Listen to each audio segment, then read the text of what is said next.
பிரியமானவர்களே, கர்த்தராகிய இயேசு கிறிஸ்து நாமத்திலே உங்களை வாழ்த்துகிறேன். அதிகாலையில் ஆண்டவர் இயேசுவோடு நிகழ்விலே உங்களை சந்திப்பதிலே மகிழ்ச்சி அடைகிறேன். இன்றைக்கு நாம் தியானிக்க இருக்கிற வேத வார்த்தை சங்கீதம் 27:14 வசனத்தை நாம் தியானிக்க இருக்கிறோம். 27:14 நமக்கு இப்படியே சொல்லுகிறது பாருங்கள்.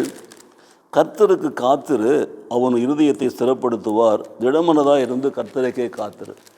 கர்த்தருக்கு காத்திரு, அவன் ஒரு இருதயத்தை ஸ்திரப்படுத்துவார், திடமனதாக இருந்து கர்த்தருக்கே காத்திரு. இந்த காலை வேளையில் தேவனுடைய ஆலோசனைகளை பார்த்தீங்களா? கர்த்தருக்கு நாம் காத்திருக்க வேண்டும், எப்பொழுதும் காத்திருக்க வேண்டும். காத்திருத்தல் என்ன நடத்துகிறது? நம்முடைய வாழ்க்கையில் நம்முடைய இருதயத்தை ஸ்திரப்படுத்துகிறது. கர்த்தர் ஸ்திரப்படுத்துகிறார், திடமனதாக்குகிறார், செடியாக ஒரு நிலையான ஒரு விசுவாசத்திலே கொண்டு வருகிறார், நிலையான ஒரு சந்தோஷத்திலே கொண்டு வருகிறார், நிலையான பிரசனத்திலே நம்மை கொண்டு வருகிறார் பாருங்கள். ஆகவே கர்த்தருக்கு காத்திருங்க, உங்கள் இருதயத்தை சிறப்படுத்துவார். அது மாத்திரமல்ல, திடமனதா என்று கர்த்தருக்கு காத்திருங்கள் என்று சொல்லப்பட்டிருக்கிறது.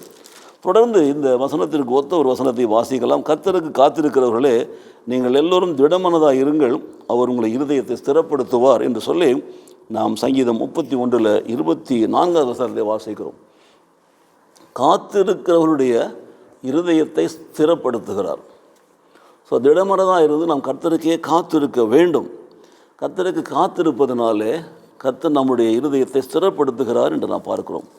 அது மாத்திரமல்ல, நாம் கர்த்தருக்கே காத்திருந்து ஸ்திரப்படுகிற பொழுது நாம் என்ன பெற்றுக்கொள்கிறோம் என்று சொல்லி பார்த்தீங்கன்னா, கர்த்தர் நமக்கு நித்திய சந்தோஷத்தையும் மகிழ்ச்சியையும் கொடுக்கிறார் பாருங்கள். அப்போது அவருடைய பிரசன்னத்தில் நாம் இருப்போம். we will be in his presence. அப்போது அவருடைய கேர், அவருடைய கவனிப்பில் இருப்போம், அவருடைய பாதுகாப்பில் இருப்போம். நம்முடைய இருதயம் கலங்காது, திகையாது, பயப்படாது, குழப்பமடையாது. நம்முடைய விசுவாசத்திலே கலக்கம் வராது, சந்தேகம் வராது. ஏனென்றால் அவர் நம்முடைய இருதயத்தை ஸ்திரப்படுத்துகிறார், நமக்கு திடமனதை கொடுக்கிறார். கர்த்தர் தான் எனக்கு எல்லாம், கர்த்தர் தான் நான் நிற்பதும், கர்த்தர் தான் நிர்மூலமாகாமல் இருப்பதும் கர்த்தர் தான் என்று சொல்லுகிற அந்த ஒரு விசுவாசத்தை கொடுக்கிறார் பாருங்கள். ஆகவே கர்த்தருக்கு காத்திருக்கிற நீங்கள் எல்லோரும் திடமனதாக இருங்கள், அவர் உங்களை இதயத்தை ஸ்திரப்படுத்துவார் என்று சொல்லப்பட்டிருக்கிறது. ஏனென்றால் கர்த்தர் அப்படிப்பட்ட மேல் பிரியமாக இருக்கிறார், அவர்கள் மேல் அன்பு கூறுகிறார். கர்த்தருக்கு காத்திருக்கிறவர்கள் மேல் அன்பு கூறுகிறார்.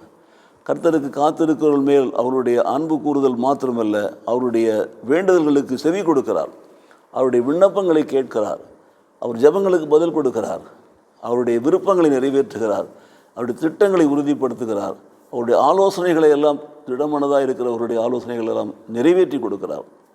இந்த காலை வேளையில் தேவனிடத்தில் நாம் கேட்போமா? கர்த்தாவே, இந்த காலை வேளையில் நீர் கொடுத்திருக்கிற நல்ல ஆலோசனைக்காக நாங்கள் நன்றி செலுத்துகிறோம். என்றென்றைக்கும் நாங்கள் கர்த்தருக்கே காத்திருக்கிற பிள்ளைகளாக எங்களை நடத்துவீராக.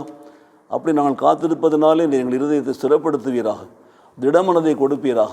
எல்லாவற்றுக்கும் மேலாக எங்களை ஸ்திரப்படுத்துவதனாலே என்றென்றும் நீர் எங்களை அன்பு செய்கிறீர் என்பதை நாங்கள் உணர்ந்து அறிந்து, ஆண்டவரே, அந்த அன்பின் நிமித்தமாக நீர் எங்களை பாதுகாக்கிறீர், எங்கள் ஜெபங்களுக்கு பதில் கொடுக்கிறீர், எங்களை வழிநடத்துகிறீர் என்று விசுவாசித்து அப்படியே நாங்கள் நன்மைகளை பெற்றுக்கொள்ளும்படி நாங்களை தாழ்த்தி ஒப்புக்கொடுத்து ஜெபிக்கிறோம் சுவாமி. திடமனது காத்திருத்தல் எங்கள் வாழ்க்கையிலே உம்முடைய பிரசன்னத்தை கொடுத்து எங்களை நடத்துவதற்காக உமக்கு ஸ்தோத்திரம். இயேசு கிறிஸ்து நாமத்திலே பிதாவே, ஆமேன், ஆமேன்.